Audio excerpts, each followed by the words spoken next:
5 सालों में बिल्कुल भी एक ईंट भी नहीं लगी है।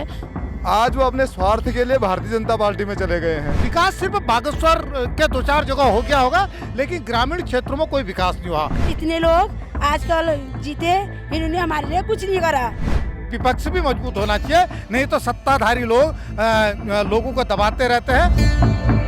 आप देख रहे हैं न्यूज़ 31 और मैं हूं आपके साथ भावना। जैसे कि आप जानते हैं, बागेश्वर में निकाय चुनाव की तस्वीर साफ हो चुकी है और सभी पार्टी मैदान में उतर चुके हैं। इसी सिलसिले में आज हम मौजूद है बागेश्वर में ही। आप देख सकते हैं रैली लगातार निकल रही। गीता रावल जो कांग्रेस प्रत्याशी हैं नगरपालिका अध्यक्ष के लिए, उनकी जो रैली है नगर भ्रमण रैली यहाँ से निकल रही है। चलिए उनसे भी बात करते हैं और सभी से बात करने का प्रयास करते हैं कि आज रैली कहाँ से कहाँ जाएगी, क्या उद्देश्य है, क्या क्या उनके मुद्दे रहेंगे। चलिए उनसे बात करते हैं।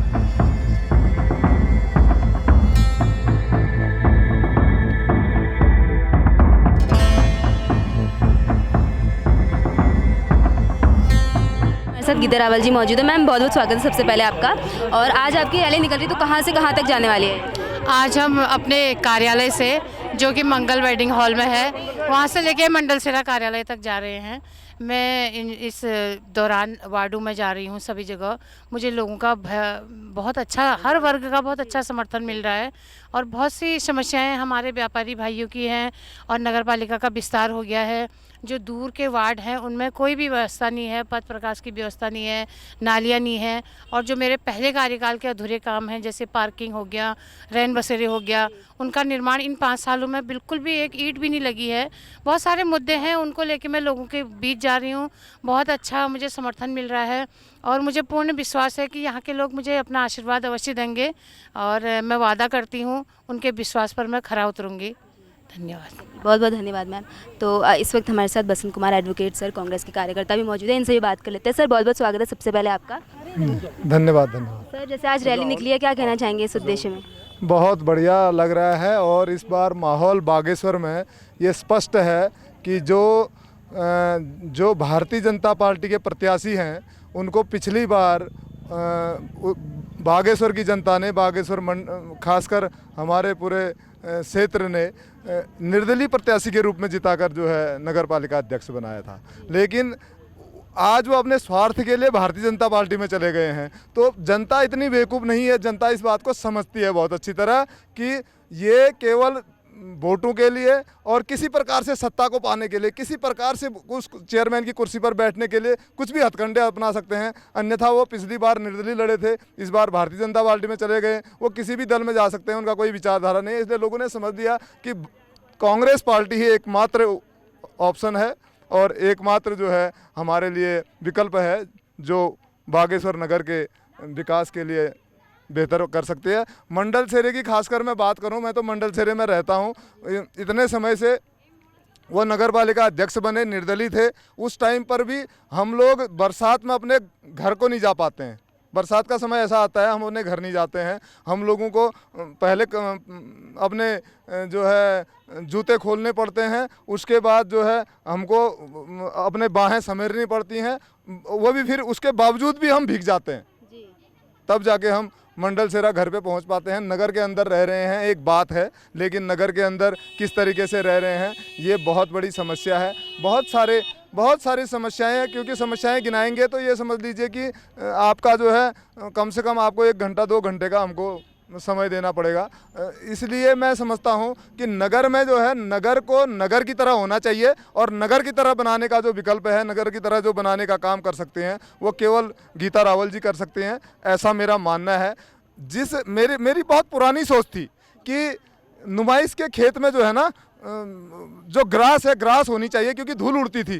तो वो प्रयास जो है गीता रावल जी ने किया था, लेकिन उसके बाद दूसरे नगर पालिका अध्यक्ष आए तो फिर से उसमें जो है फिर वो धूल उड़ने लग गई। उन्होंने कहा जी हमने तो मैट बिछाया। मैट बिछाना और नेचुरल तरीके से ग्रास उगाना, दोनों में फ़र्क होता है, उसकी सुंदरता अलग होती है। तो हम लोग बागेश्वर को ब्यूटीफुल बनाने में सबसे आगे रहेंगे, ये आपको हम विश्वास दिलाते हैं। तो जो पुराने अधूरे काम है वो इस बार कांग्रेस पूरे करके दिखाएगी। बिल्कुल, पुराने अधूरे कामों के अलावा अब तो जो है क्षेत्र का जो जिस तरीके से हमको बृहद रूप से दिख रहा है ना, यहाँ पर पर्यटन की दृष्टि से, अन्य दृष्टि से बहुत बेहतर विकल्प हैं। और कांग्रेस के प्रत्याशी के अंदर जो विजन है वो विजन भी हमने देखा हुआ है और मुझे लगता है कि कांग्रेस ही इस काम को बेहतर तरीके से बागेश्वर को के नगर को जो एक सौंदर्यीकरण दे सकती है और एक नगर को बेहतर बना सकती है और अच्छा जनजीवन दे सकती है। तो इस वक्त हमारे साथ राजेंद्र सर मौजूद है, जो कि पूर्व दर्जा मंत्री रह चुके हैं। सर, आप गीता रावल मैम के जो है समर्थन में आए हैं, क्या कहना चाहेंगे?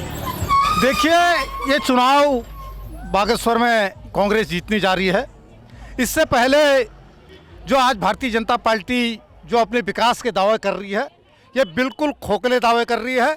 मैं बागेश्वर का ब्लॉक प्रमुख भी रहा हूँ, राज्य मंत्री भी रहा हूँ उत्तराखंड सरकार में। ये जो क्षेत्र है मंडल सेरा, कठैतबड़ा, बिलूना, पालनी कोट, मजिया खेत, सब पहले ग्रामीण क्षेत्र में आता था। मैं वहाँ ब्लॉक प्रमुख था।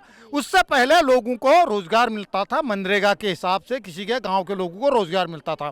आज तो सरकार ने एक तो इसको ये घोषित करके लोगों का रोजगार छीना, दूसरा विकास कार्य कुछ नहीं किया।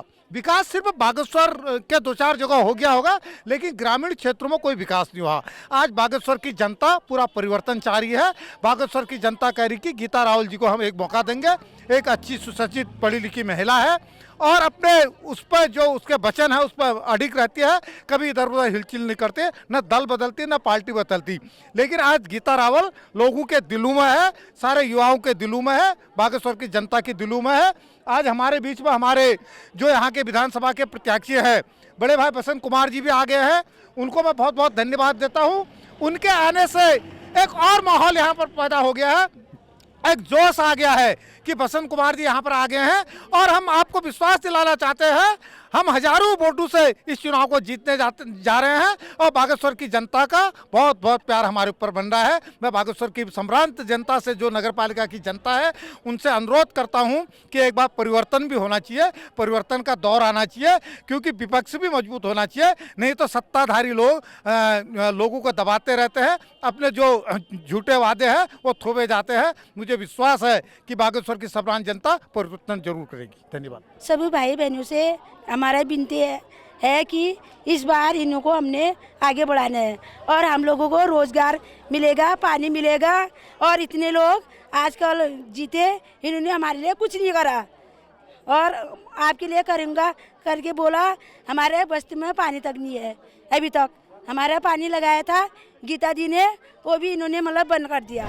तो मैम, क्या कहना चाहेंगी? जैसे गीता रावल के समर्थन में काफ़ी लोग यहाँ पे जुड़े हुए हैं, क्या कहना चाहेंगे आप?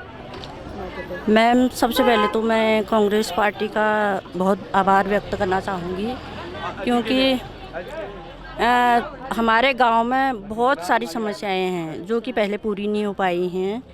इसलिए पानी की समस्याएं, नाली की, मतलब बहुत सारी चीज़ें हैं जो मैं पार्टी में आने के बाद अगर मैं जीत जाऊंगी, कांग्रेस पार्टी का मुझे समर्थन मिला और लोगों का समर्थन मिला, तो मैं पूरा करूँगी उसको।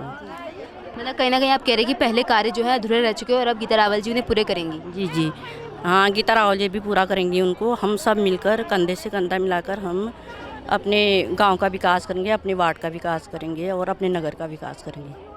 तो आपको क्या लगता है कौन कौन से काम है जो अधूरे रह चुके हैं पूर्व में, जो अब काम करेंगे यहाँ पे लोग?